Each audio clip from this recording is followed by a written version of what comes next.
a 1 Tesalonicenses capítulo 5 y hoy vamos a estar meditando en 3 versículos en esta mañana, versículos que nos competen el día de hoy, continuación también del pensamiento de Pablo que viene hablando ya desde la semana pasada. Y hemos visto, ¿no?, que el apóstol Pablo justamente había señalado que los hermanos debían tomar medidas justamente con los hermanos problemáticos dentro de la congregación para salvaguardar lo que era la integridad, la salud y el crecimiento de la iglesia. Pablo se había centrado justamente en lo negativo, en esos hermanos problemáticos, y de que si ellos no se ocupaban de ellos, por supuesto, eso iba a surgir también todo un mar de conflictos y rencores dentro de la congregación. Y ahora justamente Pablo en el pasaje de hoy se va a volver de lo negativo a lo positivo ahora. De lo negativo a lo positivo.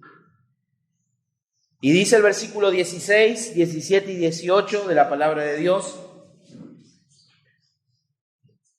Estad siempre gozosos, orad sin cesar, dad gracias en todo, porque esta es la voluntad de Dios para con vosotros.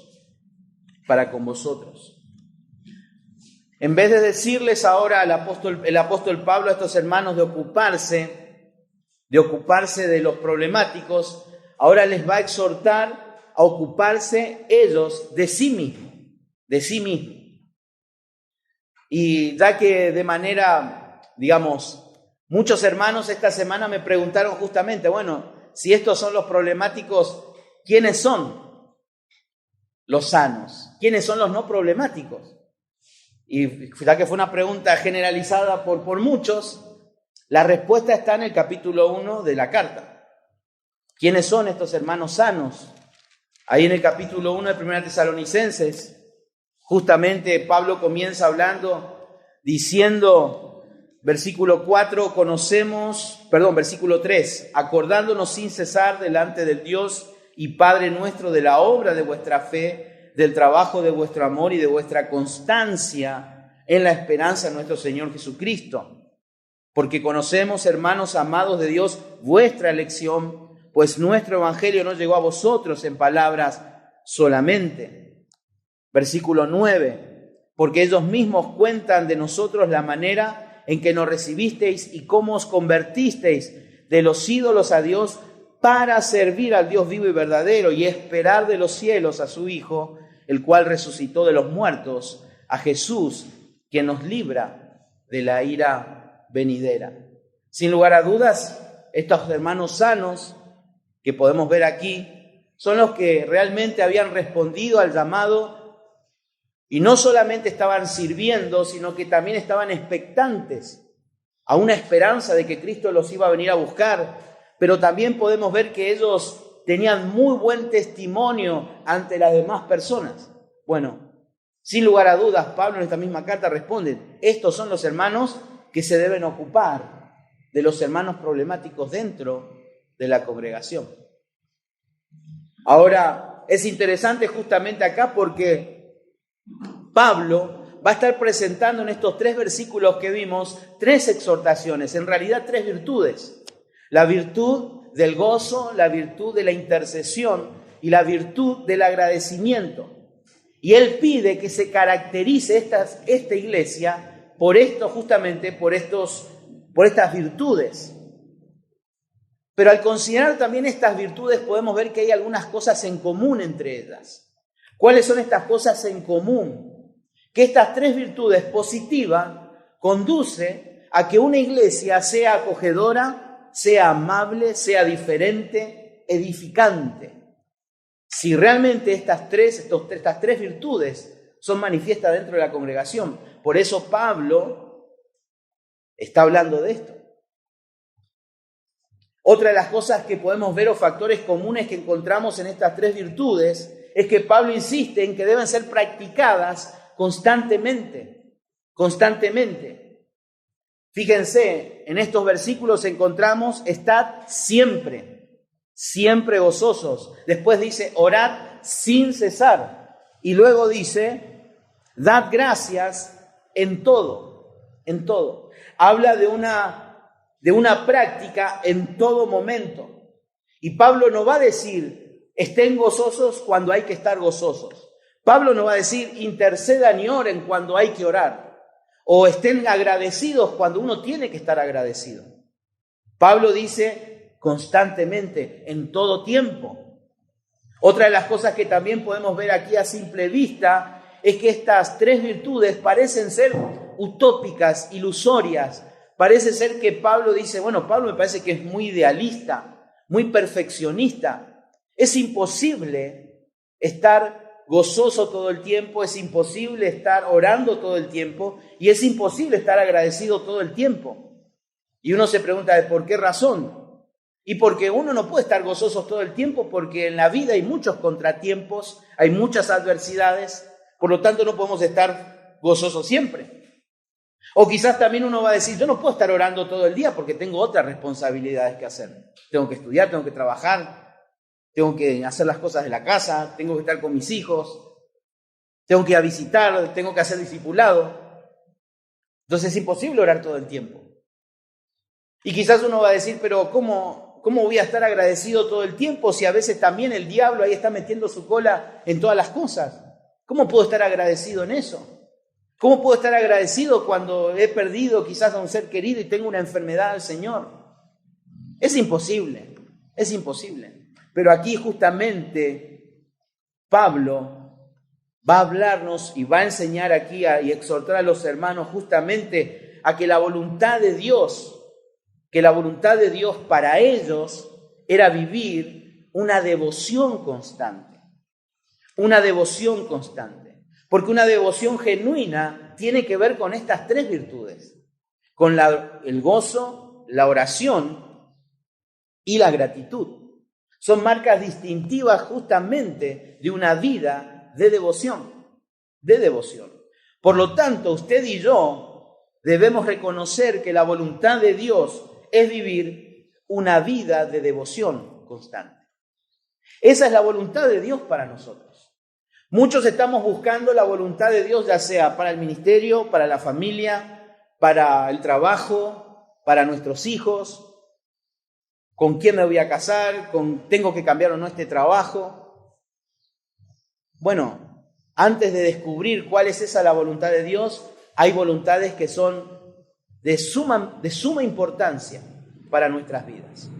Y Pablo va a hablar a cada uno y va a decir que la voluntad de Dios para su vida es que esté gozoso todo el tiempo, que tenga una vida de oración constante. Esa es la voluntad de Dios para su vida y para mi vida, pero también una vida de agradecimiento.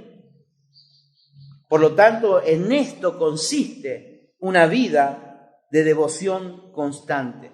Y en el día de hoy justamente vamos a considerar estas tres virtudes que en realidad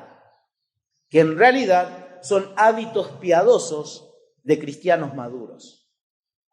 Una vida de gozo constante, una vida de oración constante y de gratitud constante son hábitos, pero no de cualquiera, sino de todo cristiano maduro.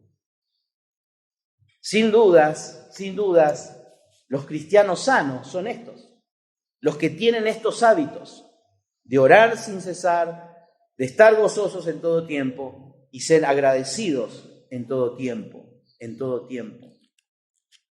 Podemos analizar justamente estas exhortaciones a la luz de las Escrituras y actuar en consecuencia, cada uno de nosotros en el día de hoy, y vamos a comprobar de que realmente los resultados van a ser extraordinarios si realmente cada uno de nosotros aplicamos estas virtudes en nuestra vida. Va a haber cambios, y indudablemente va a haber cambios. Imagínense justamente pertenecer a una iglesia donde cada uno de nosotros aplicamos estas virtudes a nuestra vida. Imagínense cómo sería.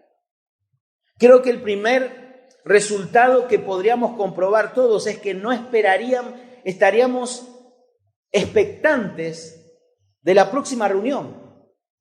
Porque poder encontrarnos con hermanos que constantemente están gozosos, constantemente están orando y constantemente están siendo agradecidos, va a crear una expectativa tremenda de poder estar nuevamente juntos en la próxima reunión. Y eso sería el resultado. No habría caras largas, no habría, como se dice, cara de pomo, sino que habría justamente un ambiente amistoso. Y hablamos justamente del crecimiento y de la salud de la iglesia. Y eso es lo que apunta Pablo. A eso apunta Pablo. No solamente hay que tratar al hermano conflictivo, problemático, sino que también hay que desarrollar hábitos piadosos de cristianos maduros. Y solamente los cristianos maduros practican como hábitos estas virtudes. Estas virtudes.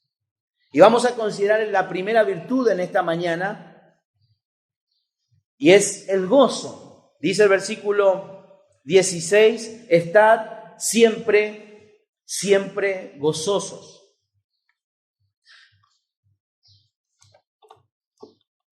Se ha dicho, ¿no?, que el versículo más corto de la Biblia, es Éxodo capítulo 20, versículo 13, donde dice, no matarás. Ese es el versículo más corto de la Biblia. El versículo más corto en el idioma inglés es Juan 11:35. Jesús lloró en el idioma inglés. Y en el idioma griego, el versículo más corto, podríamos decir, si se arma de manera sistemática como lo tenemos nosotros, por versículos, sería 1 Tesalonicenses capítulo 5, versículo 16, donde dice, estad siempre gozosos, siempre gozosos. La vida del apóstol Pablo era justamente una cadena de preocupaciones, de contratiempos, de aflicciones. La vida de Pablo se caracterizaba por tener cosas que producen motivo de temor. Motivo de temor. Los tesalonicenses, por su parte, estaban sufriendo, ¿se acuerdan? Toda la persecución y el tumulto de los habitantes vecinos de aquella ciudad que no estaban de acuerdo con Pablo. Había odio en la sinagoga. Los misioneros habían sido expulsados violentamente. Es más, Pablo había también, fuera de lo que es la carta de los tesalonicenses, en 2 de Corintios capítulo 6, versículo 10, Pablo les decía a los hermanos, como entristecidos, mas siempre gozosos. Como entristecidos, mas siempre gozosos. En Romanos capítulo 5, Pablo decía, nos gloriamos en las tribulaciones. En las tribulaciones. Y es interesante pensar en todo eso. Podemos ver también que para llegar a Tesalónica, primero fueron a Filipos, y cuando hemos considerado la introducción a la carta, habíamos visto lo que habían padecido Pablo y Silas. ¿Se acuerdan? Un juicio injusto, una acusación injusta, hubo calumnias, hubo injurias. Fueron dañados físicamente, fueron dañados moralmente delante de las personas. Y después en Hechos 16, versículo 23, vemos a un Pablo y Silas cantando y adorando a Dios. Luego vemos también en la carta a los tesalonicenses, en el capítulo 1, versículo 6, que estos hermanos habían recibido la palabra en medio de ¿qué? Decía la palabra de Dios, en medio de una gran tribulación, pero destacando algo Pablo, con gozo, con gozo. Estos hermanos habían recibido la palabra en medio de una gran oposición, con gozo, con gozo. Y así había comenzado la vida de fe de estos hermanos. Así había comenzado una vida de gozo, una vida de gozo. Y uno se pregunta, ¿no? ¿Cómo puede ser esto? ¿Cómo puede ser que en medio de todas estas situaciones, personas como Pablo y una iglesia que recién crecía, puedan manifestar un gozo creciente en medio de gran oposición? Y creo que la respuesta está clara justamente a lo largo de la vida del apóstol Pablo y de lo que él también escribió y de lo que sucedió en medio de toda esta situación. Pero la primera razón por la cual estos hermanos, ya sea los misioneros y esta iglesia local, expresaron esta virtud esta virtud, es porque el gozo del cristiano no depende de las circunstancias inmediatas. El gozo del cristiano no depende de las circunstancias inmediatas, sino que depende de su relación con Cristo. Depende de su relación con Cristo. Y esto es algo sumamente importante que necesitamos considerar. Usted y yo vamos a manifestar gozo en cómo es nuestra relación con el Señor. Fíjense también que es muy interesante cuando Pablo les habla a ellos, a los filipenses, dice: gozaos en el Señor. En el Señor. Y lo repite varias veces. En el Señor. Otra de las razones, cómo es que puede ser posible que en medio de una situación así, personas puedan manifestar gozo. Y bueno, tenemos que entender en segundo lugar que el gozo no es posible por lo que tenemos, sino por lo que somos. El gozo en la vida no depende por las cosas que tenemos, sino por lo que nosotros somos. No tiene que ver con el hombre exterior, tiene que ver con el hombre interior.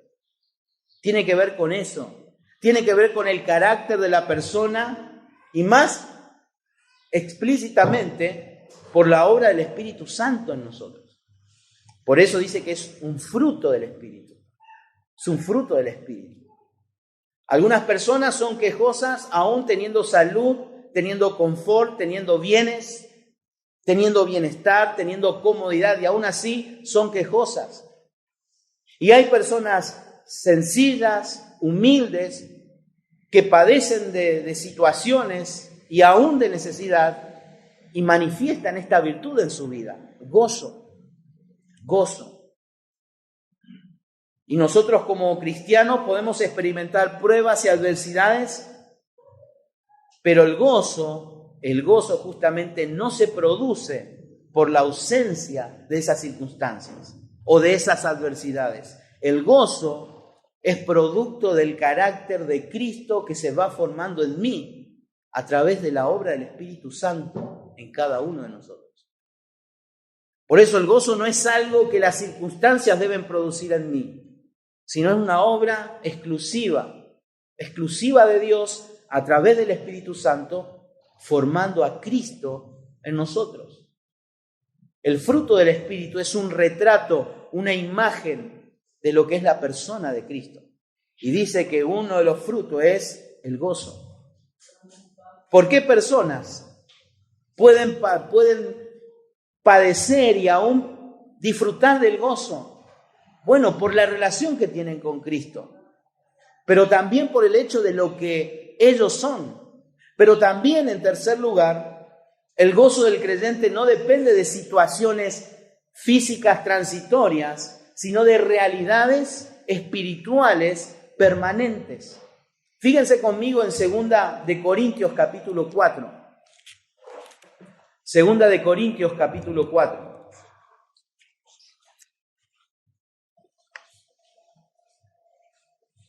Versículo 17. Dice: porque esta leve tribulación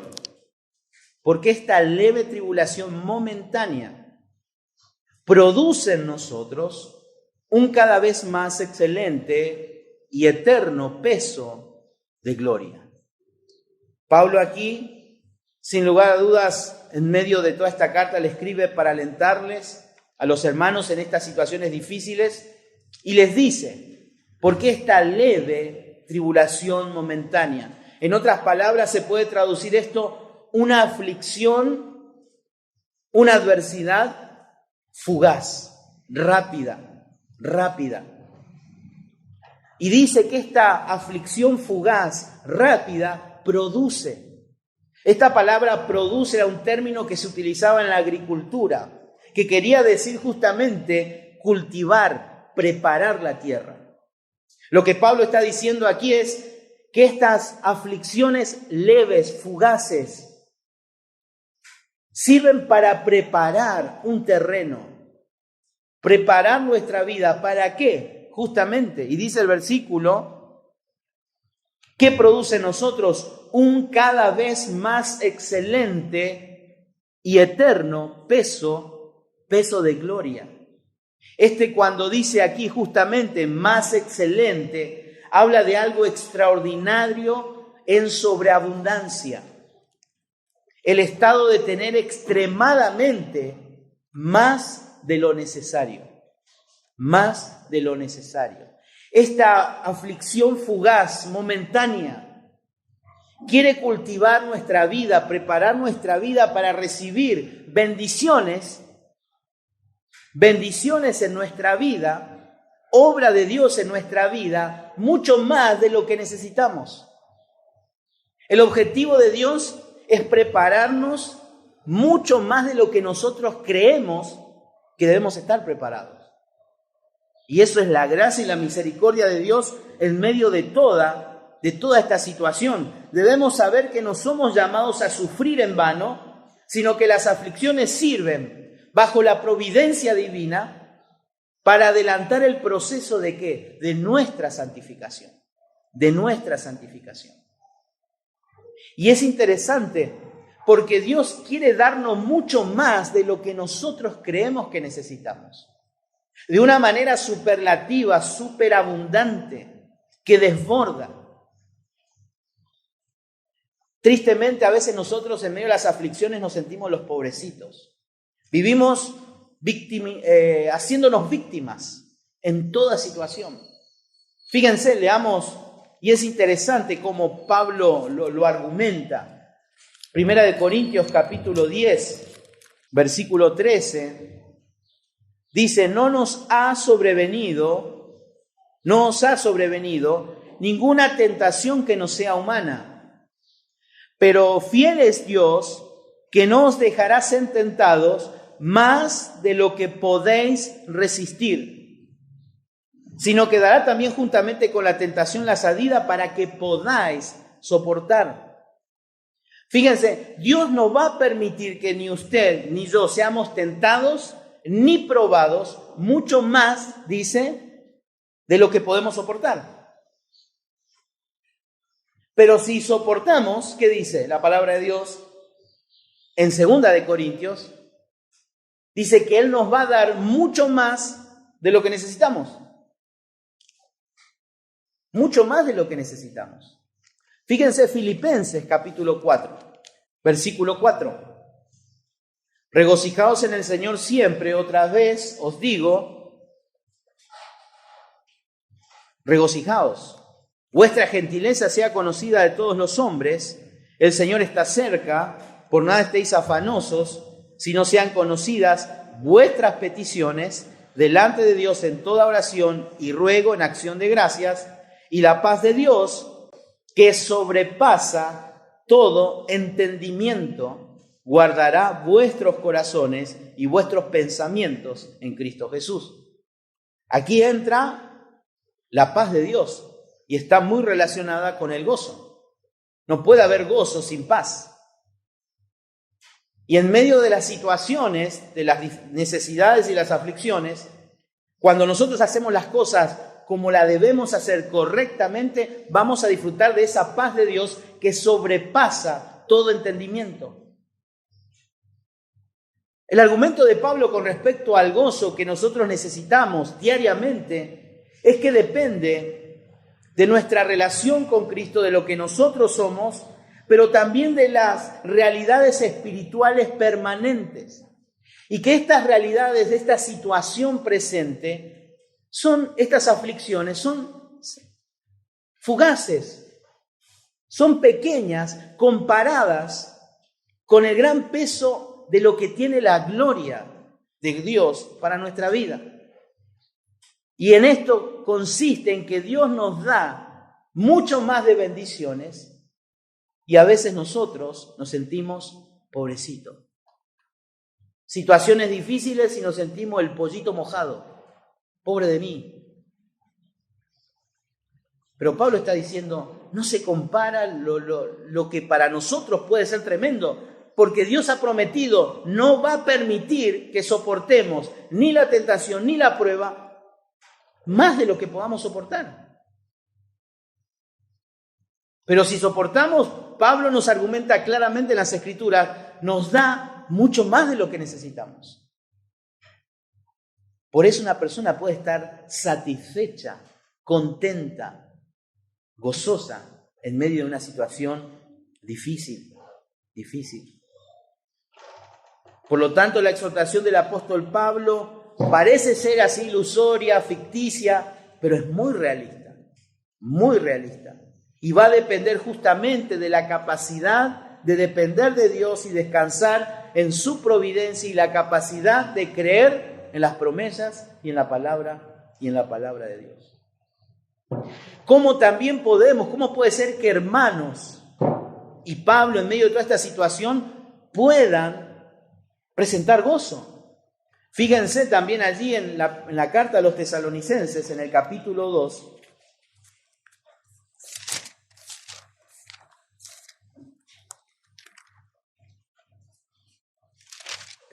versículo 19, y dice: porque ¿cuál es nuestra esperanza o gozo o corona de que me gloríe? ¿No lo sois vosotros delante de nuestro Señor Jesucristo en su venida? Vosotros sois nuestra gloria y gozo. Fíjense también el capítulo 3, versículo 6. Pero cuando Timoteo volvió a nosotros, nos dio buenas noticias de vuestra fe, amor, y que siempre nos recordáis con cariño, deseando vernos como también nosotros a vosotros.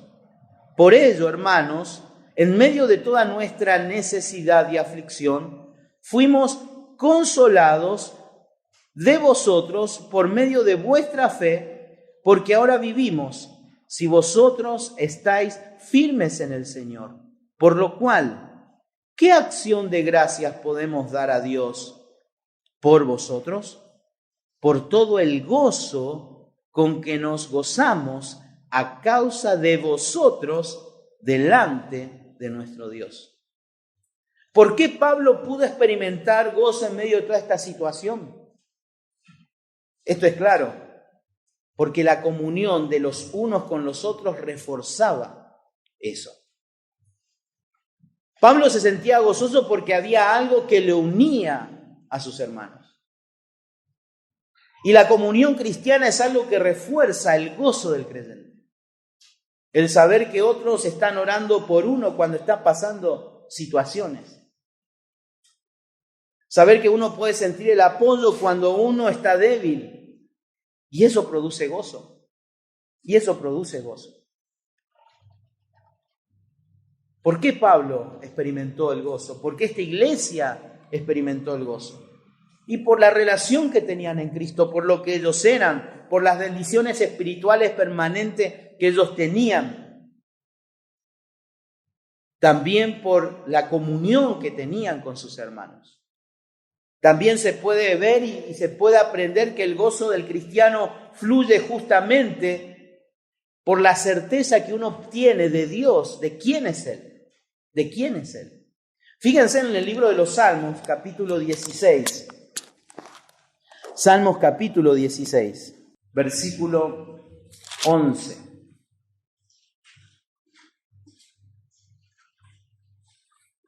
David dice, versículo 11, me mostrarás la senda de la vida. Y dice, en tu presencia hay plenitud de gozo. Hay plenitud de gozo. Solamente dice David, en tu presencia, oh Dios, en la comunión contigo, el estar contigo, trae gozo. Salmo, capítulo 68. 68, también dice la palabra de Dios allí. Versículo 3. Mas los justos se alegrarán. Y dice, se gozarán delante de Dios. Se gozarán delante de Dios y saltarán de alegría. Saltarán de alegría. Lucas capítulo 2.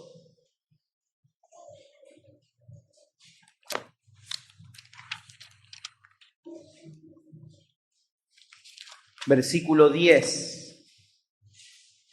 Pero el ángel les dijo: no temáis, porque aquí os doy nuevas de gran gozo, que será para todo el mundo, que os ha nacido hoy en la ciudad de David un Salvador, que es Cristo Jesús. El gozo vino al mundo. Cristo. Lucas 24, versículo 52. Ellos, después que el Señor ascendió, ellos después de haberle adorado, volvieron a Jerusalén con gran gozo, Estos versículos claramente nos presentan que el único que puede producir gozo en nosotros es Dios, y el conocerle, y el haber pasado tiempo con Él. Una persona que es gozosa constantemente es alguien que sabe con certeza sobre Dios y sobre la relación eterna y salvadora en Cristo, sin importar las circunstancias. Y lo llamativo justamente de este último versículo del Salmo 24, versículo 52, los discípulos, después de haber ascendido Cristo para estar sentado a la diestra del Padre, ellos le adoraron. Y en consecuencia se fueron, dice, ¿cómo? Gozosos. Le pregunto, cuando usted llega a su casa después del culto, ¿cómo llega a su casa? Habla de la bendición de estar con los hermanos, habla de la bendición de la palabra, habla de la bendición de lo que pudieron adorar a Dios, o se habla de otra cosa.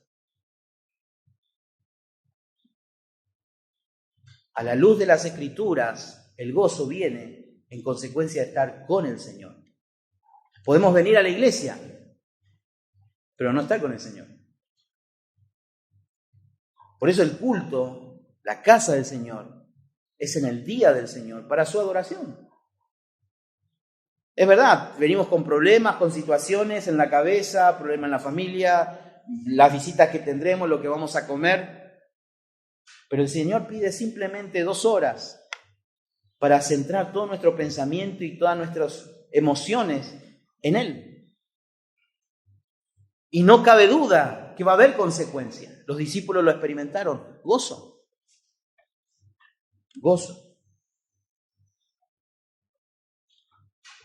Y este gozo es sobrenatural. ¿Por qué razón? Porque justamente Romanos 14:17 dice que el reino de Dios es gozo.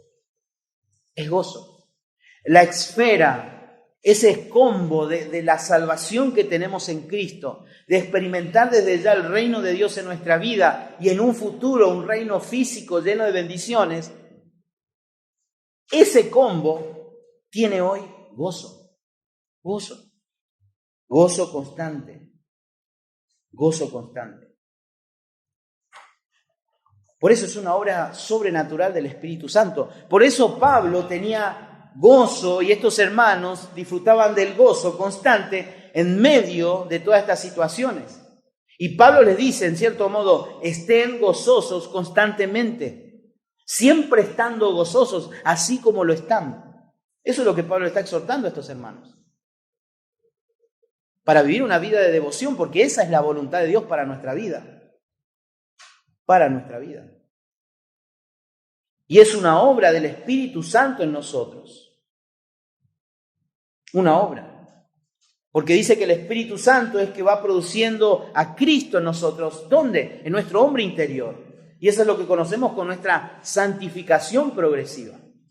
Progresivamente vamos formando a Cristo en nosotros, el Espíritu en nosotros. Pero también es una confirmación de la obra de la esperanza. Fíjense en Efesios capítulo 1.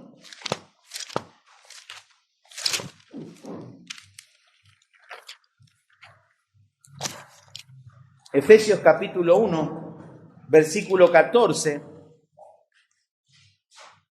Versículo 13 dice: en él también vosotros, versículo 13, habiendo oído la palabra de verdad, el evangelio de vuestra salvación, habiendo creído en él, fuisteis sellados con el Espíritu Santo de la promesa, que es las arras de nuestra herencia, hasta la redención de la posesión adquirida para alabanza de la gloria, para alabanza de su gloria. ¿Se acuerdan? Pablo le escribió a estos hermanos inquietos, preocupados por estos hermanos que habían muerto y no sabían si iban a disfrutar o no de esa bendición de ser arrebatados. Y Pablo les dice que no se preocupen, porque indudablemente en el pensamiento de Pablo y en la teología de Pablo estaba en que el Espíritu Santo vive en ellos. ¿Y los alienta en qué? En la promesa. En la promesa. Ellos estaban sostenidos por esa promesa. ¿Y se acuerdan cuando el Señor estaba con sus discípulos y les decía, no os turbéis, no se preocupen, yo voy junto al Padre y voy y preparo un lugar para que donde yo esté, ustedes también estén? Voy pues a preparar lugar para vosotros.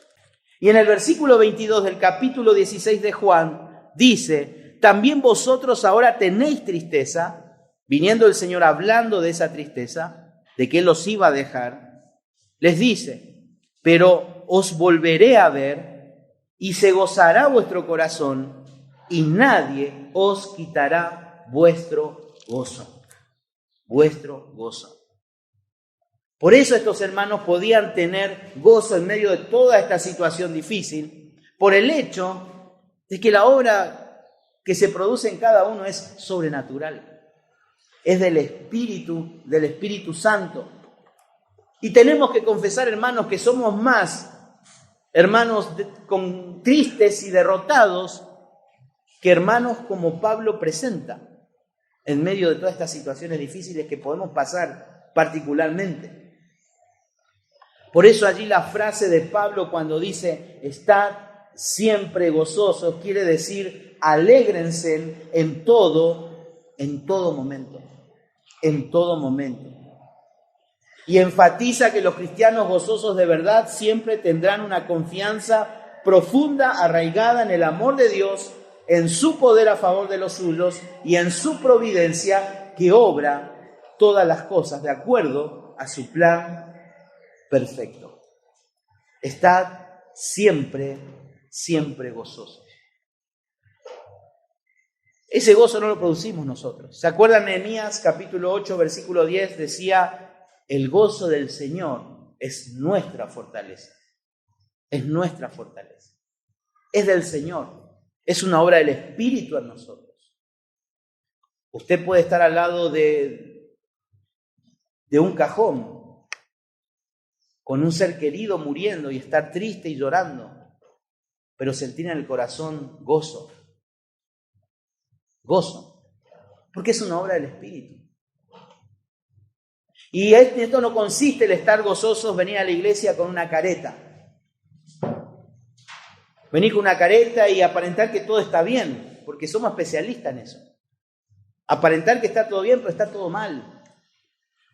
Bueno, eso no es característico de un creyente maduro. Uno debe demostrar lo que hay cuando está triste. No podemos ser cristianos gozosos siendo cristianos individuales. Por lo tanto, usted y yo debemos reconocer justamente que la voluntad de Dios es vivir una vida de devoción constante. ¿Cómo es esto? En primer lugar, con un gozo constante. En segundo lugar, versículo 17 de nuestra carta dice, orad sin cesar. Orad sin cesar. Los creyentes gozosos también son creyentes de oración.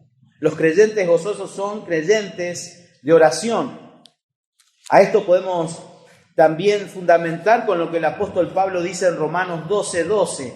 Gozosos en la esperanza, sufridos en la tribulación, constantes en la oración. Quienes viven su cristianismo en dependencia gozosa de Dios seguirán reconociendo su insuficiencia. ¿Qué quiere decir esto? Que un creyente que ora constantemente se da cuenta que no hay nada en esta vida que satisfaga su vida.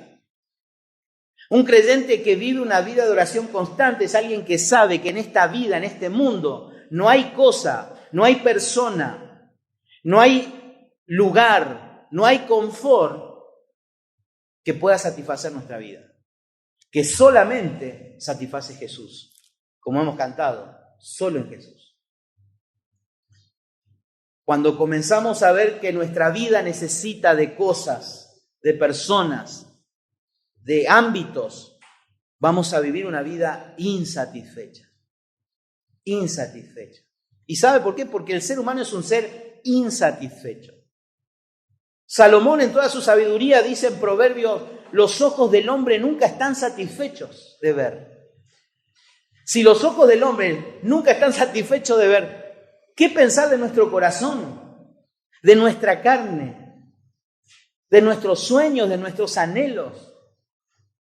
El ser humano nunca está satisfecho, nunca está satisfecho. Por eso Pablo dice, orad sin cesar. Esto no habla del hecho que yo tengo que estar en una posición de oración constantemente. No es que yo tengo que estar de rodillas constantemente, porque por supuesto hay cosas para hacer en la vida. Cuando Pablo habla, dice, de orar sin cesar, implica una vida en dependencia constante con Dios, ante cada cosa que tengamos que hacer. Quizás usted hoy, ama de casa, no sabe qué cocinar hoy y está ahí pensando con el enfrente en la heladera y no sabe qué va a agarrar. Bueno, ora al Señor y pídale dirección. Pero para eso, sí, para eso. Porque la Biblia dice que todo lo que hagamos, lo hagamos ¿para quién? Para la gloria de Dios. Tengo que comprar algo, ¿qué hago ahora? Tengo que comprar este detergente es más caro, es más barato, pero este es mejor, ¿qué hago? Veo qué tengo en el bolsillo, a ver qué me alcanza, y me alcanza para los dos, ¿y qué voy a hacer entonces? Ora al Señor, ora al Señor. Esto no es misticismo, es dependencia. Dependencia. Cuando habla orad, es una palabra común en todo el Nuevo Testamento y lo encontramos en todos los libros del Nuevo Testamento. Pero justamente la oración nos habla de sumisión, de confesión, petición, intercesión, alabanza, acción de gracias. Y dijimos, la oración no consiste en expresar frases verbales, sino que es una actitud de sumisión a la voluntad de Dios. Por eso dice, orad sin cesar, porque esta es la voluntad de Dios. Esta es la voluntad de Dios. Orad sin cesar, sin cesar. Y es interesante esta palabra sin cesar. ¿Vieron cuando estamos con dolor de garganta y tenemos esa tos seca y donde vamos y nos agarra esa tos y no podemos parar y ya incomodamos y tenemos vergüenza y nos tenemos que levantar para ir? Justamente la palabra en el original se usaba para expresar a ese tipo de tos. Toser constantemente, y ese es el sentido de Pablo, orar constantemente, sin cesar, sin cesar. Por lo tanto, es una forma de vida marcada por una actitud de dependencia constante. Y en la Biblia encontramos ejemplos en cuanto a la vida de oración, de vidas que se aferraron a la mano de Dios, como el apóstol Pablo. Capítulo 3, versículo 10, dice, orando de noche y de día con gran insistencia para que veamos vuestro rostro y completemos lo que falte a vuestra fe. Aún él oraba por algo que era bueno y necesario. Pablo quería ir a verlo, si en algún momento tenía que ir, pero él veía la necesidad de orar. Lo quebrantaba, no podía estar, tenía que tomar una decisión, ir, ¿cuándo, en qué momento? Y él desde Corinto oraba día y noche para ir a visitarlos. Eso es dependencia. A veces no sabemos cómo orar. Pablo nos enseña también, el Señor nos enseñó en Mateo, pero también Pablo nos enseña en Efesios, capítulo 3, versículo 14 al 21, en cómo orar. Orar por el hermano, ¿de qué manera tengo que orar? Pablo nos enseña en Colosenses capítulo 1, versículo 15 al 19, en Colosenses capítulo 1, versículo 9 al 12. Pablo también nos enseña a orar. Ni hablar del Señor Jesucristo. esa necesidad que tuvo de ir cada momento a la soledad y estar con su Padre en dependencia. Cuando dice la palabra de Dios que Él se despojó de esa gloria, se despoja de ese atributo de independencia para depender del Padre. Cuando tenía que escoger a los 12, Él se fue al monte a la noche a orar y sin lugar a dudas, buscando la dirección del Padre, sujetando su autoridad, su sabiduría, su omnisciencia, todo a la voluntad del Padre. Si el Señor lo hizo, ¿cuánto más nosotros? Ni hablar lo que pasó en Getsemaní. Pasa de mí esta copa, Señor. No quiero que toda la ira tuya caiga sobre mí, no lo quiero. Pero si eso requiere tu voluntad, Señor, acá estoy. Esa era su oración. La iglesia primitiva demostró desde su origen efervescencia en cuanto a la oración. Eran intensos en cuanto a la oración. Ahí cuando estaban aguardando al Espíritu Santo, estaban en el aposento alto orando. ¿Se acuerdan cuando Pedro fue encarcelado y los hermanos se juntaron a orar fervientemente por él? Y milagrosamente él sale de la prisión y se va a la casa donde un grupo de hermanos estaban orando por él y golpea la puerta a Pedro diciendo: acá estoy, ya llegué, fui liberado. Y una mujer va a ver por la ventana y va corriendo a los hermanos y le dice: Pedro está en libertad. Cállate, mujer, le dice, está todavía preso. Digamos, no les interesó nada a estos hermanos. ¿Por qué? Porque estaban metidos en la oración, en la oración.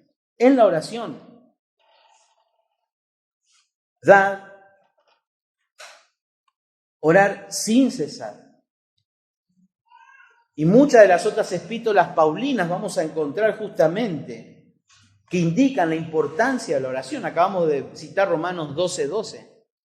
Y así, 1 Corintios 7, Efesios capítulo 6, Filipenses capítulo 4, Colosenses capítulo 4, 2 Tesalonicenses capítulo 3 y 1 Timoteo 2. Orad, orad, rogad. Un comentarista llamado William Barclay dice lo siguiente: puede que nuestras oraciones fueran más efectivas si recordáramos que oran mejor juntos los que oran también a solas. Podemos venir a la reunión de oración, orar juntos, pero si no tenemos una oración personal, particular, ¿de qué sirve? ¿De qué sirve? La perseverancia en la oración no es automática ni fácil, pero es la única manera de conservar el gozo del Señor. El gozo del Señor. Cuando está triste usted ora. Cuando usted está enojado, usted ora. Cuando usted está desanimado, usted ora. Porque normalmente cuando estamos desanimados no queremos ir a la iglesia. Cuando estamos desanimados no queremos ni leer la Biblia. Esos son los momentos donde más tengo que leer la Biblia. Por eso el salmista, en su oración más larga, la oración más larga que encontramos en toda la Biblia, en el Salmo 119, el escritor constantemente dice: que tu palabra me avive, porque lo único que puede es la palabra de Dios avivarnos en medio de todas esas situaciones. Pablo les dice, y hoy también a nosotros, que debemos reconocer que la voluntad de Dios es vivir una devoción constante. Y esa devoción constante es un gozo constante, una vida de oración constante en segundo lugar. Y en tercer lugar, un agradecimiento constante. Un agradecimiento constante. Vamos nuevamente ahí al pasaje, versículo 18 y dice, dad gracias en todo. Dad gracias en todo. Como ya hemos visto absolutamente en todas nuestras circunstancias, en la buena providencia de Dios, siempre contribuyen para el bien nuestro. Conocemos Romanos 8:28, que todas las cosas ayudan a bien. ¿Para qué? Para formar a Cristo en nosotros. Y aún en las horas más negras de nuestras vidas, tenemos que tener la seguridad de que hay una obra de santificación en nosotros. En la tristeza, por las dificultades de otro, o la tristeza por las dificultades en uno mismo. Dios tiene un objetivo: formar a Cristo en nosotros. Por lo tanto, toda circunstancia difícil tiene el objetivo de madurez espiritual, transformación de la imagen de Cristo en nosotros. Fíjense en Hebreos capítulo 12.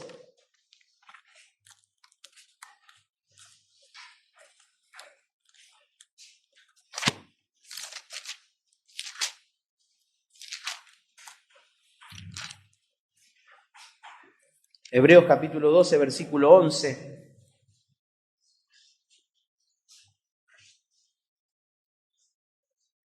Es verdad que ninguna disciplina al presente parece ser causa de gozo, sino de tristeza, pero después da fruto apacible de justicia a los que en ella han sido ejercitados. El escritor acá a los hebreos apunta a las cosas. Apunta hacia la situación inmediata, el dolor, la tristeza, pero también apunta a las bendiciones eternas, cuando dice allí justamente, da fruto apacible de justicia a los que en ella han sido ejercitados.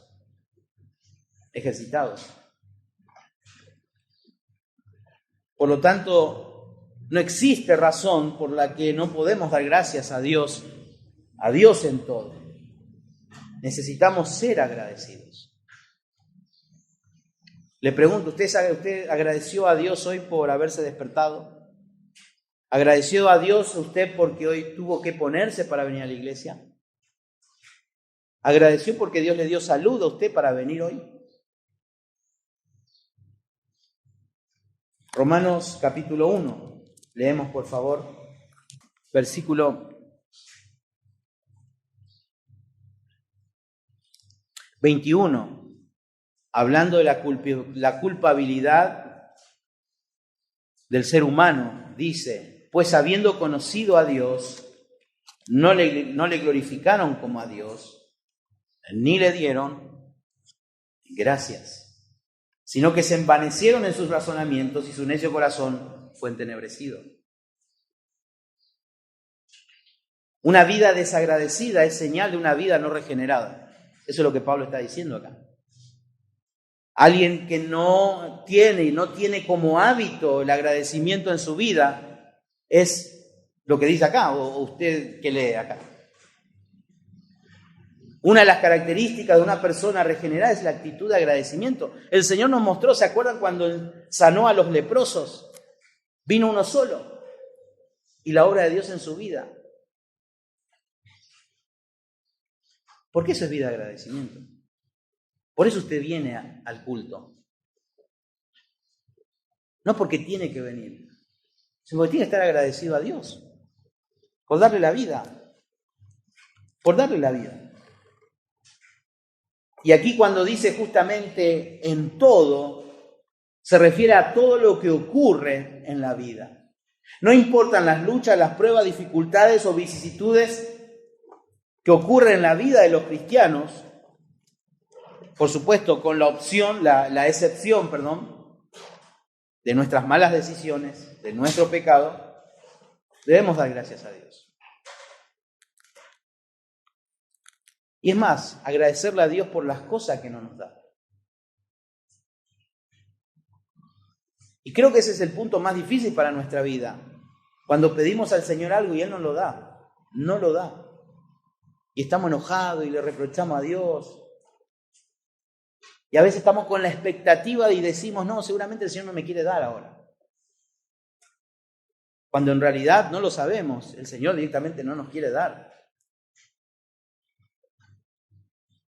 Por eso la oración y la dependencia es el día a día, no por lo que creemos que podría ser en un futuro. No, hoy no me da porque, no sé, tengo que cambiar cosas. Puede ser. O capaz no puede ser. Pero es en todo momento, hoy, ahora, gracias a Dios por todo. Es muy difícil pensar cuando estamos enfermos en cómo demostrar la bondad de Dios en nosotros y ser agradecidos. Yo sé que uno dice, bueno, uno lo dice porque no lo pasa. Pero he conocido de personas que han pasado situaciones difíciles y decir, en medio de la pérdida de mi hijo, pude aprender que Dios es bueno. Porque el Señor se tuvo que llevar a mi hijo para que yo pueda ver la bondad de Dios en personas que me consolaron. Que a pesar de todo, pude tener médicos a quien yo le pude predicar el Evangelio. Y Dios me dio esa oportunidad. Por eso, esta obra de agradecimiento, de oración y gozo es una obra sobrenatural. A nuestra perspectiva de la vida es imposible. Pero es una obra de Dios. Y si Pablo lo exhorta es porque hay que hacerlo. Y si lo exhorta es porque se puede hacer. Por eso Pablo lo dice. Pablo lo dice. Y tenemos que entender esto, que Pablo no era ningún masoquista. Ni estos hermanos tampoco. Diciendo, qué lindo, mirá la prueba que tengo. El Señor quiere hacer algo conmigo, estoy feliz. No, Pablo dice, escribí con lágrimas. Escribí con lágrimas, con dolor. Les escribo y estoy mal. Al Señor le rogué que me quite esta situación. Y el Señor dijo, no, afligido. Él no era masoquista. Creo que la clave también está en lo que dice Deuteronomio. Acompáñenme, por favor, Deuteronomio, capítulo 8. Mi Biblia, desde el versículo 11, dice como título, amonestación de no olvidar a Dios. Y dice el versículo 16, que te sustentó con maná en el desierto, comida que tus padres no habían conocido, afligiéndote y probándote para que a la postre hacerte bien. Dios te probó, Dios te afligió para hacerte bien, para hacerte bien. Por eso el agradecimiento debe ser parte de la estructura de una vida regenerada. El Salmo 113, alma mía, bendice a Jehová por sus misericordias, por sus misericordias. Efesios capítulo 5, versículo 20 dice, dando siempre gracias a Dios por todo, al Dios y Padre, en el nombre de nuestro Señor Jesucristo. Colosenses capítulo 3, versículo 17.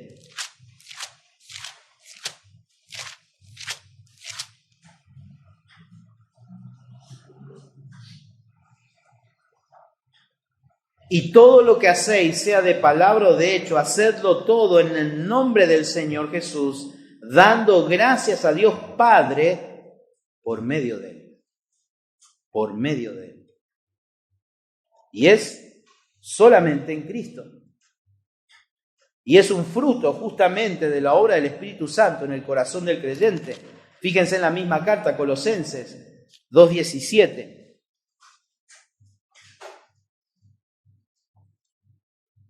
Perdón, 2:7. Colosenses 2:7. Arraigados y sobreedificados en Él, confirmados en la fe, así como habéis sido enseñados, abundando en acción de gracia. Sin dudas, para ser una persona agradecida en la vida, necesitamos estar arraigados. ¿En quién? En Cristo. En Cristo. En nadie más. Por eso, considerando las cosas espirituales, no es normal que un cristiano sea desagradecido. No es normal. En lo espiritual. No es normal. La falta de agradecimiento desobedece muchos textos bíblicos que justamente hemos considerado y llama a una vida de gratitud. Llama a una vida de gratitud. La providencia de Dios les hace ser agradecidos por todo lo relativo a la vida, sabiendo que se ajusta al propósito eterno de Dios para ellos. Y en esto tenemos un ejemplo claro en la Biblia, en el libro de Génesis. José. después de haber pasado todo lo que pasó, concluye su vida diciéndole a sus hermanos, todo esto que pasó es porque Dios quiso. ¿Y qué es lo que quiso José? Y quiso ponerme acá como segundo del faraón. Tener toda esta bendición de haber sido un pobrecito, ahora estoy en majestad, soy excelso, tengo toda autoridad. No fue eso. José dice, para esto tuve que pasar todas estas aflicciones, para que Dios salve a mucho pueblo. Para que Dios salve a mucho pueblo. Por eso una persona que tiene una devoción constante en su vida, lo único que le interesa es la gloria de Dios, el plan de Dios. Y eso es lo que pasó justamente en José. Cuando la naciente iglesia se reunía, uno de los principales propósitos era dar gracias a Dios. Y fíjense, esto está implícito en la instrucción del apóstol Pablo en 1 Corintios, capítulo 14. Fíjense, por favor. Versículo 12.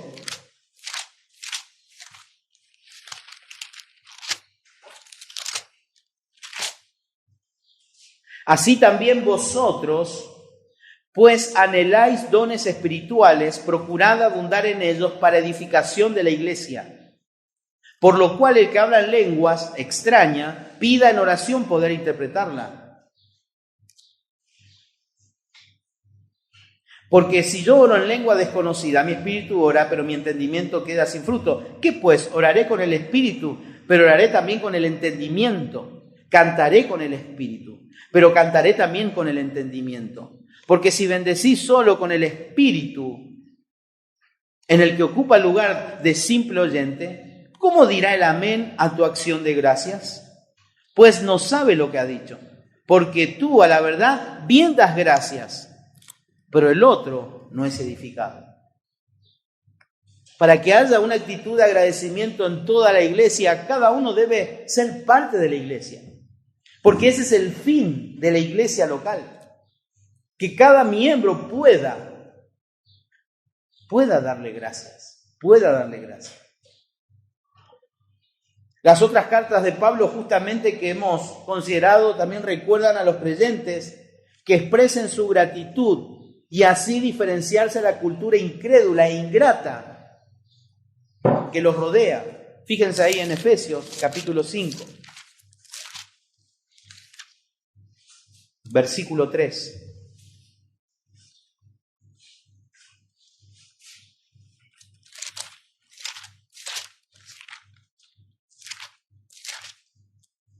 Dice,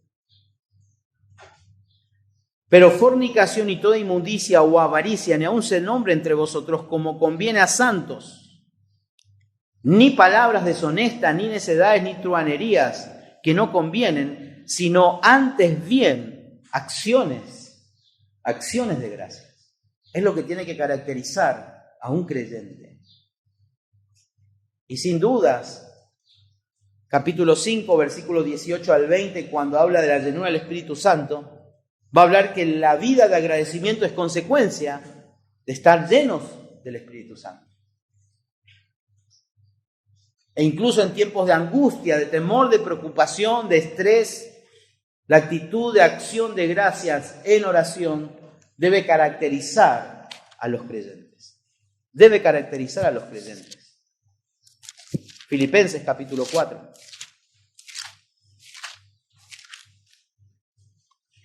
Versículo 6.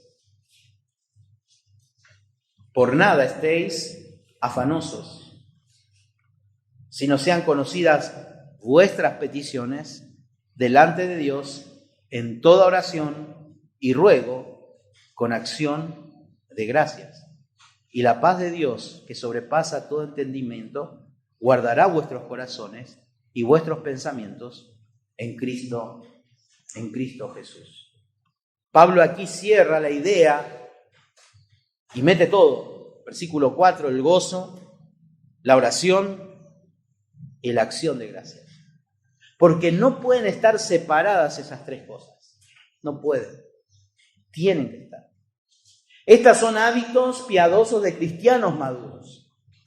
Si queremos crecer como iglesia y ser saludables, es necesario que estas virtudes sean puestas en práctica. Sean puestas en práctica. ¿Por qué razón? Porque es la decisión, es la determinación de Dios. Dios ha decidido en su voluntad soberana que usted y yo manifestemos estas virtudes. Pablo lo deja en claro en el pasaje de hoy, porque esta es la voluntad de Dios. Esta es la voluntad de Dios. Para un creyente que no está dentro de la voluntad de Dios, ¿es una vida en qué? Les pregunto. Una persona que está fuera de la voluntad de Dios, ¿en qué está esa persona? ¿El que sabe hacer lo bueno y no lo hace? ¿Qué es? Pecado. Estas son instrucciones claras para su iglesia y para cada uno de nosotros. Quiero o no aceptarlo, es así y es el dictamen de Dios para nuestra vida. ¿Queremos crecer? Esta es la voluntad de Dios, hermano. No hay otra. No hay otra.